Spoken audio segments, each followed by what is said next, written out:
A graça e a paz da parte de Jesus Cristo, irmãos e irmãs, boa tarde.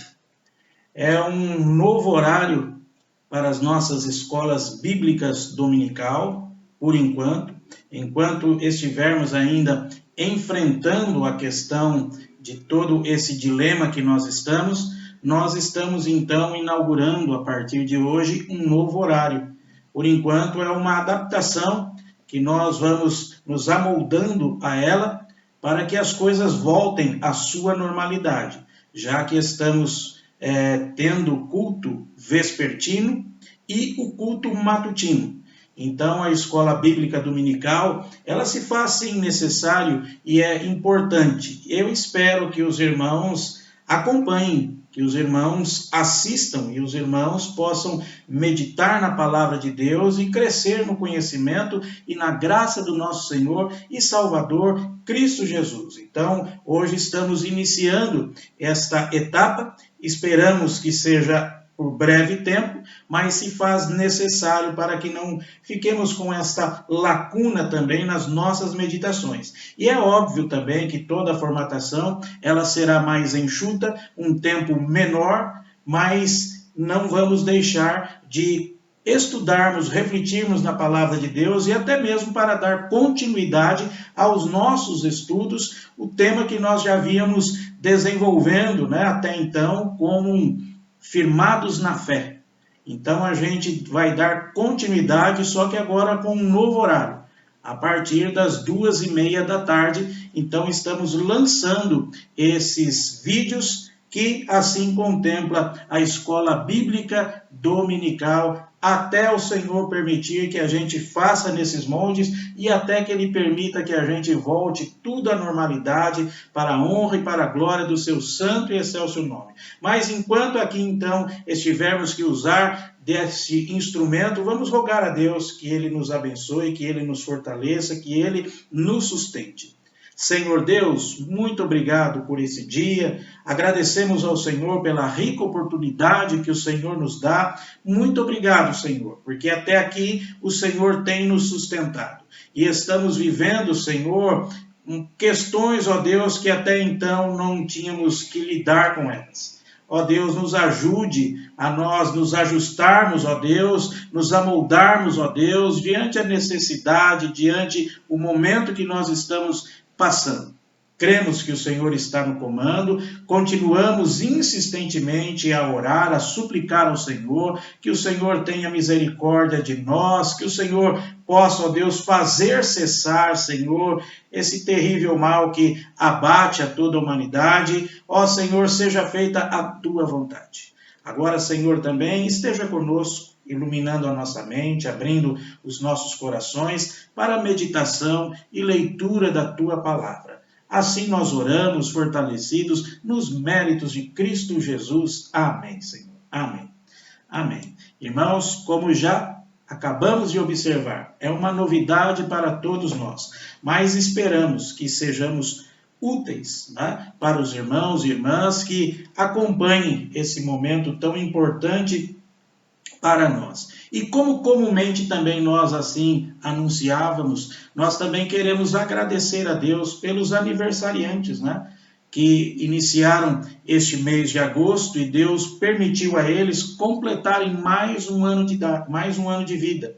Já no finalzinho do mês nós tivemos a nossa irmã Ana, no dia 1 nosso irmãozinho Guilherme, no dia 4 a nossa irmãzinha Marie, dia 7 o nosso irmão Bruno.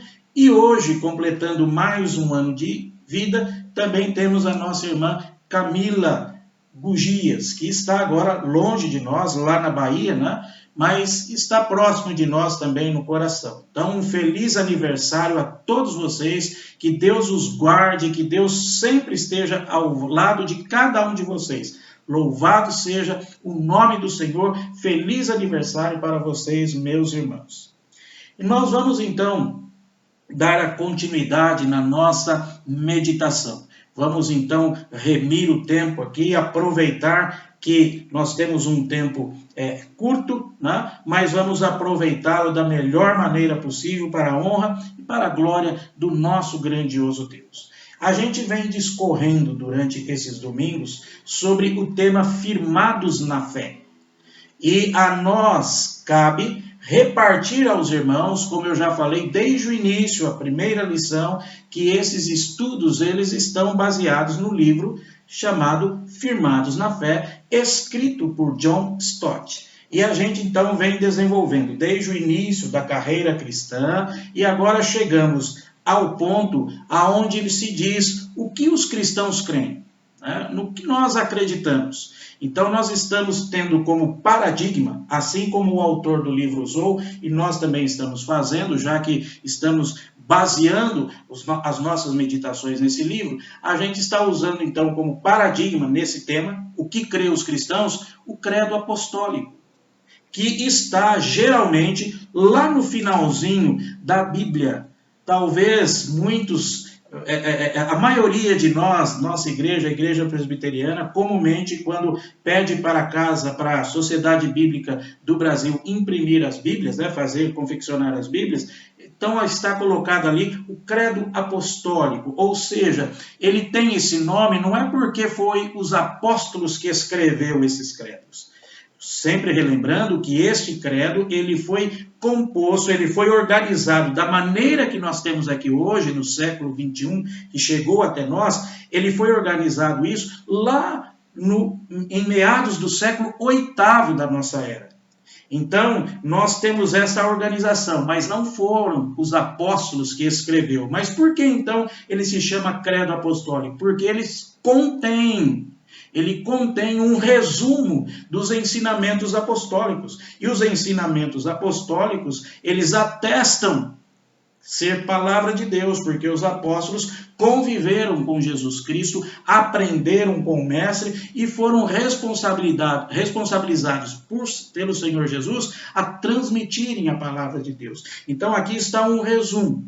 E lembremos que nós começamos observando que no nosso credo diz assim: creio em Deus Pai Todo-Poderoso, Criador dos céus e da terra. Então foi esse o ponto que nós iniciamos. O que nós cremos como cristãos? Nós cremos nesse Deus. Nós cremos em um Deus criador, que criou todas as coisas, o universo foi criado através dele, e nós cremos como a palavra de Deus nos ensina, e nós acreditamos assim pela fé, e isso está bem resolvido no nosso coração, espero que esteja no coração de cada irmão, de cada irmã, que pela palavra o Senhor disse e criou-se todas as coisas. Cremos num Deus todo-poderoso. O que significa essa expressão? Significa um Deus que sustenta todas as coisas. Significa um Deus que é soberano. Um Deus que tem o poder sobre todas as coisas. Cremos em Deus Pai. Essa é uma expressão muito interessante. Aliás, hoje se comemora o Dia dos Pais, não é? E temos aqui Deus como nosso Pai. É uma expressão muito íntima. Porque a Bíblia nos ensina que Deus, na verdadeiro significado da palavra Pai, ele só é Pai daqueles que conhecem, daqueles que creem em Jesus Cristo como seu único e suficiente Salvador. Então nós cremos nesse Deus, Criador, Todo-Poderoso, Pai. Mas ainda continuamos, nós também cremos em Jesus Cristo, como diz aqui o nosso credo. Creio em Jesus Cristo, seu único Filho, nosso Senhor, o qual foi concebido por obra do Espírito Santo, nasceu da Virgem Maria, padeceu sob o poder de Pôncio Pilatos, foi crucificado, morto, sepultado, desceu ao Hades, ressurgiu dos mortos ao terceiro dia, subiu ao céu, está sentado à mão direita de Deus Pai Todo-Poderoso, de onde há de vir para julgar os vivos e os mortos. Veja aí, já há uma extensão maior. E é verdade que essa extensão, essa explanação maior, né, também tem a ver porque cristianismo é Jesus Cristo. Cristianismo envolve Jesus Cristo. Cristianismo é você ter um relacionamento com a pessoa de Cristo Jesus. Você conhecê-lo, você reconhecê-lo que ele é sim, aquele que pode perdoar e aquele que reconcilia o pecador com Deus. Então, daí uma extensão maior. E a semana retrasada, né, nós observamos sobre esse aspecto que nós cremos em Jesus Cristo. Vimos, então, todo o aspecto da sua humanidade, da sua divindade, Jesus Cristo, homem, Jesus Cristo, Deus, um grande mistério da fé, mas algo fantástico e algo que é muito tremendo. Então a gente observou aí que Jesus Cristo, ele veio a este mundo, se fez carne, habitou entre nós, e isso está claro para nós, e a gente observou então até a sua obra perfeita, completa e maravilhosa na cruz do Calvário, atestado também pela história. A história da humanidade não há como negar. Sempre vai estar registrado em algum lugar, em documentos, que houve uma pessoa que nasceu em Nazaré, filho de um carpinteiro, filho de uma família simples, mas ele realmente impactou toda a humanidade. E esse é o Filho de Deus. Por isso que a gente lê aqui, cremos em Jesus Cristo, seu único Filho. Então a gente observou. E a gente então trabalhou até a obra de Cristo Jesus na cruz. A gente parou ali, tá? A crucificação de Cristo, a sua obra perfeita e completa. Mas como a gente falou, terminou naquele momento, a gente disse, olha, mas o credo não termina aí, tá? O credo não termina com Cristo na cruz. Ele vai mais além e ele menciona, numa rápida sequência aqui, 5 outros eventos da carreira salvífica do nosso Senhor e Salvador Jesus Cristo. É o que nós vamos discorrer, então, nesse tema. O que creem os cristãos? Cremos em Deus Pai, Todo-Poderoso, Criador dos céus e da terra. Cremos em Jesus Cristo. E cremos no Senhor, o verdadeiro Filho de Deus, que nasceu, né, sob o poder de Pôncio Pilatos, para registrar na história. Ele teve um lugar na história, ele nasceu da Virgem Maria, a gente já observou isso, o nascimento virginal de Cristo Jesus, né? Então a gente já discorreu sobre esses aspectos, e agora nós vamos ver uma sequência. Depois da cruz, depois de Cristo dizer, está consumado, Pai, nas tuas mãos entrego o meu espírito, houve outros eventos que ocorreram, registrados para nós na sua palavra, que o credo apostólico aqui resumiu os ensinamentos dos apóstolos aqui. Uma sequência aqui de 5 eventos que sucederam. Então a gente vai observar isso nesta manhã. Creio em Jesus Cristo, é a segunda parte que nós estamos discorrendo aqui. Então, o que aconteceu? Logo após Cristo, então, exclamar, né? Nas tuas mãos entrego o meu espírito. Logo após tudo terminar, todo o evento lá na cruz do Calvário, a sua obra perfeita e maravilhosa e completa haver sido terminado. O que aconteceu? A primeira questão que a gente observa aqui, seguindo como paradigma o nosso credo apostólico, consequentemente é o ensinamento bíblico. Veja que diz aqui o texto, né? Ele foi crucificado, morto e sepultado. E depois desses acontecimentos, depois disso, o que aconteceu? Diz aqui, ele desceu ao Hades. Esta expressão aqui, muitos fazem confusão. Até mesmo foi especulado, e se especula até hoje, se Jesus Cristo foi ao inferno. Mas veja, meus irmãos, esta afirmação, embora tenha sempre no decorrer da história causado grandes debates, grandes conversação sobre o tema, a gente observa aqui que simplesmente essa palavra, né, que nós temos aqui, Hades, significa simplesmente o lugar, não o inferno, não o lugar de punição, mas ela significa simplesmente o lugar dos espíritos que partiram, ou a morada dos mortos.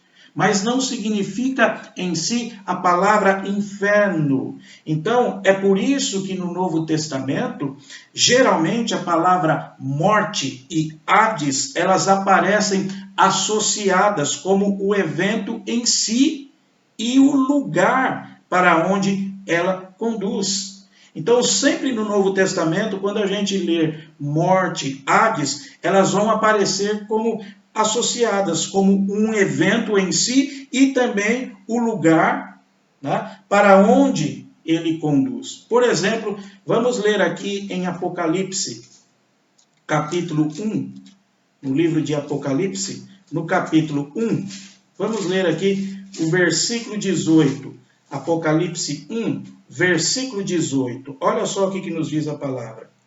E aquele que vive, estive morto, mas eis que estou vivo pelos séculos dos séculos e tenho as chaves da morte e do inferno. E também o capítulo 20, os versículos 13 a 14. Apocalipse 20, os capítulos 13 e 14.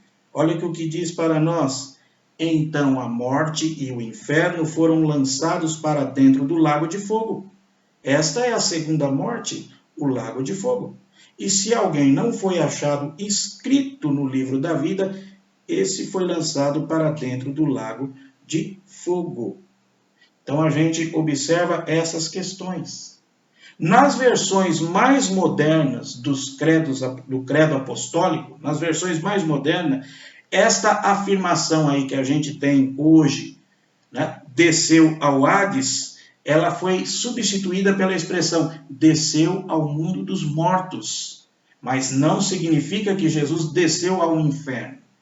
Ele desceu a um lugar designado ao mundo dos mortos. Então, a razão da substituição desse tema aí, né? Substituir desceu ao Hades para desceu ao mundo dos mortos, a razão disso, dessa substituição, foi para mostrar que Jesus, depois da morte e enterro de seu corpo, foi em espírito ao outro mundo, até a sua ressurreição.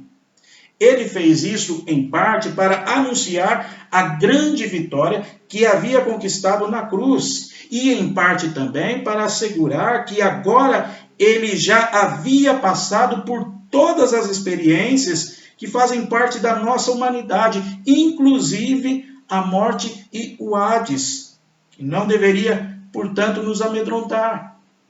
Então isso é para expressar que, de fato, definitivamente, Cristo se tornou um ser humano e experimentou tudo que um ser humano experimenta.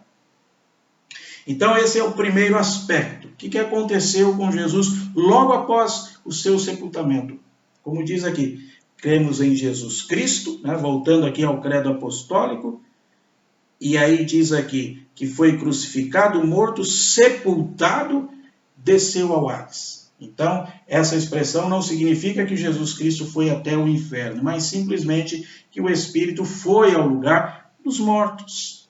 E também o que acontece aqui? Diz o texto aqui, ele desceu ao Hades, a expressão que nós temos, ou a nova expressão, desceu aos mundos dos mortos e, como diz aqui, ressurgiu dos mortos ao terceiro dia. Então ele ressuscitou ao terceiro dia. Assim como na frase, né, padeceu sob o poder de Pôncio Pilatos, isso mostra a historicidade do fato, né? Então aqui também ao terceiro dia testifica a historicidade da morte de Jesus, como a frase, no terceiro dia. Testemunha, então, que a história, então, comprova a ressurreição também de Cristo Jesus. Então ela foi um evento definido, que pode ser datado. Então, ao terceiro dia, Cristo ressuscitou. A alma e o corpo de Jesus, que haviam se separado da sua morte, enquanto seu corpo permanecia no túmulo, sua alma foi ao Hades, juntando-se agora novamente com o corpo, e agora ele gloriosamente é transformado. Um novo corpo, completamente transformado. Então veja, meus irmãos, tornou-se evidente que havia tanto continuidade quanto descontinuidade entre o seu corpo terreno e o seu corpo ressurreto. O seu corpo era o mesmo que o antigo. A sua fisionomia, as suas cicatrizes, a sua voz foram reconhecidos. Ele não mudou o corpo num aspecto assim que ele nasceu com algo, ressurgiu com algo diferente. Não, o seu corpo continuou sendo o mesmo. Ele mudou o quê? Né? Ele tinha novos poderes, podemos assim dizer. Ele aparecia e desaparecia. Materializava-se e atravessava portas fechadas. Então veja que algo mudou em Cristo Jesus, mas a sua fisionomia, a sua voz, as suas cicatrizes foram vistas. As pessoas que testemunharam, viram-no depois da ressurreição, o reconheceram. Porque ele manteve a mesma aparência, podemos assim dizer. Né? A sua fisionomia, ainda eles viram as cicatrizes, ainda eles reconheceram a sua voz. Mas agora ele tem um corpo transformado, que excede o nosso entendimento. O corpo não está mais limitado a tempo e a espaço. Ele é atemporal. Isso é maravilhoso. E olha o que aguarda a nós, irmãos. Isso é uma grande alegria para a gente meditar. Né? Então, apesar de haver a incredulidade dos fatos, nós insistimos em afirmar que a ressurreição aqui significa ressurreição do corpo. Nós cremos assim, pela fé. Nós cremos na ressurreição do corpo. Primeiro, por causa do testemunho dos evangelistas, de que o túmulo estava vazio. Há uma testemunha para nós. Segundo, porque se a tradição apostólica afirma que Jesus morreu, foi sepultado, ressuscitou e apareceu, deduz-se então que o que ressuscitou é aquilo que foi sepultado. Isto é, o seu corpo. 1 Coríntios, capítulo 15, versículo 3 e 5. Olha só o que nos diz aqui, primeira carta aos Coríntios, capítulo 15, versículos 3 e 5. Olha o que nos diz a palavra de Deus. Antes de tudo vos entreguei que também recebi, que Cristo morreu pelos vossos pecados, segundo as nossas... Antes de tudo vos entreguei o que também recebi, que Cristo morreu pelos nossos pecados, segundo as Escrituras, e que foi sepultado e ressuscitado ao terceiro dia, segundo as Escrituras, e apareceu a Cefas e depois aos 12. Então veja, irmãos, aqui está as evidências da ressurreição de Cristo Jesus. Em terceiro também, porque o corpo ressurreto de Jesus era e é o primeiro pedaço do universo material que foi redimido. E é, portanto, o começo e a garantia da nova criação de Deus. Se Cristo ressuscitou, nós também ressuscitaremos. Olha que maravilha e olha que bênção. Se Cristo ganhou um novo corpo transformado, agora não mais preso a tempo, a espaço, nós também teremos. Então nós cremos assim. A ressurreição de Cristo é a segurança da nossa ressurreição. A ressurreição de Cristo Jesus é a certeza também da nossa ressurreição. Mas há um outro aspecto também que no credo apostólico nós temos aqui. Então veja, desceu ao lugar dos mortos, ele ressuscitou ao terceiro dia e também diz, como diz aqui o credo apostólico, né, que ele subiu ao céu. Olha só, ele subiu ao céu. Irmãos, não há necessidade de nós nos envergonharmos com esta história de ascensão. Não há necessidade para nós termos vergonha de dizer para as pessoas que nós cremos em Jesus Cristo, que ele desceu ao lugar dos espíritos, ele ressuscitou ao terceiro dia e subiu ao céu. Então não há necessidade para a gente se envergonhar desses fatos. Nós cremos e amém por isso. E que privilégio é crer. Que privilégio é crer nisso.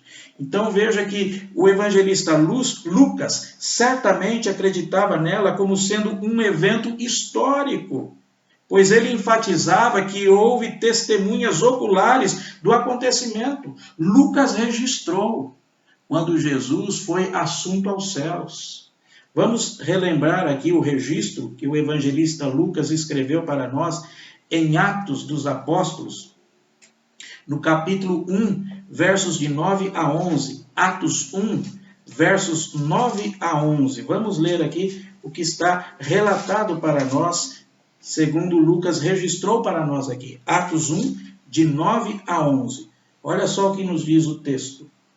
Ditas estas palavras, foi Jesus elevado às alturas, à vista deles, e uma nuvem o encobriu dos seus olhos.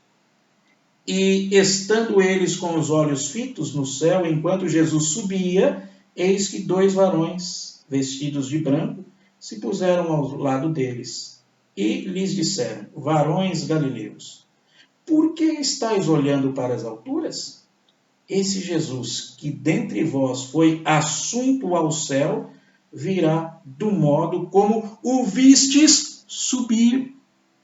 Então, da mesma maneira que houve testemunhas da ressurreição de Cristo, há também testemunhas da ascensão de Jesus Cristo. Ele subiu aos céus. Então, irmãos, não devemos deixar nos influenciar pelos que zombam da nossa fé, para aqueles que ridicularizam a nossa fé, aqueles que brincam e zombam assim de uma maneira maldosa. Olha, Jesus foi o primeiro astronauta. Não. Veja, meus irmãos, Jesus, ele poderia muito bem ter ido para o Pai invisível e em secreto, mas houve testemunhas. Ele já havia desaparecido diversas vezes no decorrer dos 40 dias entre a sua ressurreição e a sua ascensão. Ele já havia feito isso. Ele sim, já havia. Então a razão pela qual ele partiu visivelmente e em público foi para convencer seus apóstolos de que agora ele estava indo definitivamente. Eles deveriam agora esperar, não pela sua aparição, de repente, como eles assim tiveram anteriormente, mas agora esperem pela vinda do Espírito Santo. Então veja, meus irmãos, aí está. Ele desceu ao mundo dos mortos. Ele ressuscitou ao terceiro dia e ele também subiu ao céu. Mas veja que o credo continua. Então ressurgiu dos mortos ao terceiro dia, subiu ao céu, está sentado à mão direita de Deus Pai Todo-Poderoso. Então veja a exaltação do nosso Senhor e Salvador de Jesus Cristo. Agora os últimos acontecimentos, a sua exaltação e a sua volta. Então veja, só relembrando aqui, voltando para o nosso credo apostólico em relação a Cristo Jesus. O que nós cremos? Nós cremos em Jesus Cristo, seu único Filho, nosso Senhor, o qual foi concebido por obra do Espírito Santo, nasceu da Virgem Maria, padeceu sob o poder de Pôncio Pilatos, foi crucificado, morto e sepultado, desceu ao Hades, ressurgiu dos mortos ao terceiro dia, subiu ao céu, está sentado à mão direita de Deus Pai Todo-Poderoso. Todo-Poderoso. Então nós cremos aqui, veja, que termina sobre Jesus Cristo, falando a respeito de Cristo, sobre que ele está sentado ao lado de Deus Pai e também virá para julgar os vivos e os mortos. Então ele termina com a exaltação de Cristo e a sua volta garantida, que é certa. Então, quarto, o que acontece? Jesus está sentado à direita de Deus Pai. Assim que sobe ao céu, assim que volta de onde ele sempre esteve, antes de todas as coisas, ele se assenta. Isso é um significado muito importante, é um lugar de honra, né? Todas as culturas, assentar-se à direita significa ocupar o lugar de honra. E Jesus está assentado à direita de Deus Pai, descansando da obra que ele concluiu. Os sacerdotes, lembram que eles ficavam em pé no templo. Não havia ali nenhuma cadeira para que eles pudessem, então, assentar-se. Mas eles tinham que oferecer sacrifícios. E este era um trabalho que nunca se encerrava. Mas veja, dia após dia, semana após semana, mês após mês, ano após ano, eles ofereciam os mesmos sacrifícios que nunca podem remover os pecados. Vamos ler aqui Hebreus, capítulo de número 10, Hebreus 10, de 11 a 12. Vamos ler o que está escrito aqui, Hebreus 10, de 11 a 12. Olha o que nós temos escrito aqui. Nessa vontade é que temos sido santificados mediante a oferta do corpo de Jesus Cristo uma vez por todas. Ora, todo sacerdote se apresenta dia após dia a exercer o serviço sagrado e a oferecer muitas vezes os mesmos sacrifícios, que nunca jamais podem remover pecados. Jesus, porém, tendo oferecido para sempre um único sacrifício pelos pecados, assentou-se à destra de Deus. Hebreus capítulo 10, versos 11 a 12. Então vejam, irmãos, agora ele espera até que a sua vitória seja universalmente reconhecida e os seus inimigos sejam colocados debaixo de seus pés. Olha o Salmo 110, versículo 1. O Salmo 110, versículo 1. Olha o que nos diz este Salmo, Salmo 110, versículo 1, que diz assim: disse o Senhor ao meu Senhor, assenta-te à minha direita, até que eu ponha os teus inimigos debaixo dos teus pés. Que maravilha, né? O Senhor Jesus Cristo ressurgiu, volta ao céu e agora está numa posição exaltada. Ele volta para a glória, da glória onde ele sempre esteve, mas ele se esvaziou por um momento dessa glória. Ele deixou a sua glória, ele se tornou um de nós, ele passou por esta humilhação, mas ele venceu. Ele venceu a morte e garante também a nossa vitória. Ele ressuscitou e garante também a nossa ressurreição. Ele tem um corpo agora glorificado, novo, e que garante também que nós teremos esse corpo novo e glorificado. E ele está à direita de Deus, exaltado, e como em quinto lugar, como diz aqui também no nosso credo, né? Ele está assentado à direita de Deus Pai Todo-Poderoso, onde há de vir para julgar os vivos e os mortos. E aqui, finalmente, o quinto e último evento, né, que nós estamos discorrendo hoje. Ele virá para julgar os mortos. E a razão por que cremos que Jesus voltará é que ele o disse, ele mesmo que o falou. Vamos ler então Marcos capítulo 13, versículo 26. Olha só o que Jesus disse. Então verão o Filho do Homem vir nas nuvens com grande poder e glória. Muitos sustentam que ele esperava que a sua vinda acontecesse antes de seus contemporâneos morrerem. E que o Senhor Jesus Cristo estava errado, ele não sabia. Mas já que o próprio Senhor, ele confessou que nem ele mesmo sabia a data do seu retorno, é extremamente improvável que ele tenha ensinado quando isso ocorreria. Veja aí o versículo 32 de Marcos, capítulo 13. Olha aí o versículo 32. Mas a respeito daquele dia ou da hora, ninguém sabe, nem os anjos no céu, nem o Filho, senão o Pai. Então, o que Jesus certamente ele pretendia com as suas urgentes observações e predições era persuadir os seus seguidores a vigiar. Esse é o ponto. O importante é que vocês estejam vigilantes, porque eu voltarei. Então, porque eles não sabiam quando Jesus Cristo voltaria, eles tinham que vigiar. Olha aí o finalzinho do capítulo 13 de Marcos, a partir do versículo 33. Estai de sobreaviso, vigiai e orai, porque não sabeis quando será o tempo. Como um homem que, ausentasse do país, deixa a sua casa, dá autoridade aos seus servos, a cada um a sua obrigação, e ao porteiro ordena que vigie. Vigiai, pois, porque não sabeis quando virá o dono da casa, se à tarde, se à meia-noite, se ao cantar do galo, se pela manhã, para que, vindo ele inesperadamente, não vos ache dormindo. O que, porém, vos digo a todos, vigiai. Vigiai. Irmãos, ao esperarmos a volta do nosso Senhor, nós não deveríamos negar que seja um evento na história e nem enfeitá-la, dando-lhe uns retoques com as nossas fantasias e especulações. Pelo contrário, nós devemos ser sábios, humildes e reconhecer que muito permanecerá sendo mistério. E devemos também cuidar para não irmos além daquilo que a palavra de Deus ensina. Jamais devemos ir além do que a Bíblia nos ensina. O que ela nos ensina já é o suficiente.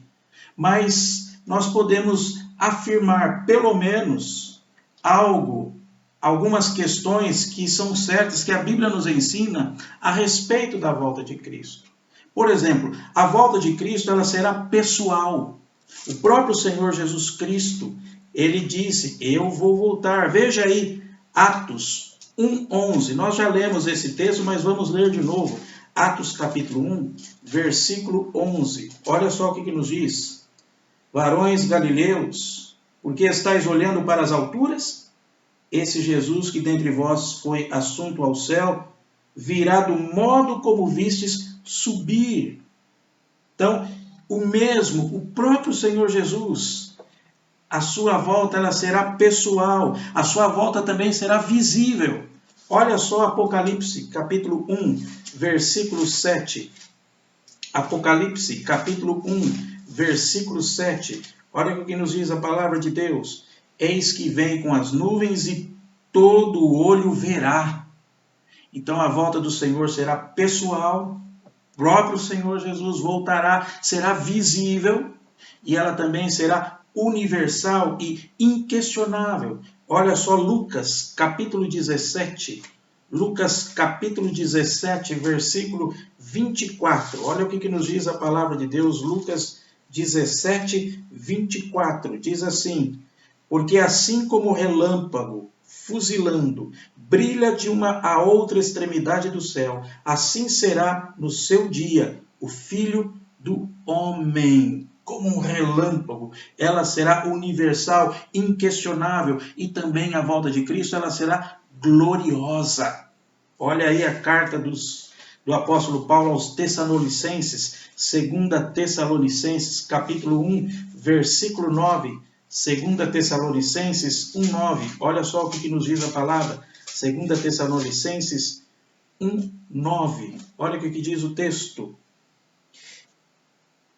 Estes sofrerão penalidade de eterna destruição, banidos da face do Senhor e da glória do seu poder. A volta de Cristo será pessoal, visível, universal e inquestionável e gloriosa. A segunda vinda será tão espetacular quanto a sua primeira foi humilde e obscura. Veja o contraste aí, né? O grande paradoxo. Quando Jesus veio até nós, foi de uma forma até obscura, humilde. Ele nasceu numa humilde manjedoura. Mas a sua volta, ela será gloriosa, pessoal, visível, universal, inquestionável e gloriosa. Irmãos, o principal propósito da sua segunda vinda será conceder aos seus o poder de desfrutar todas as bênçãos restantes da salvação que ele conquistou para eles.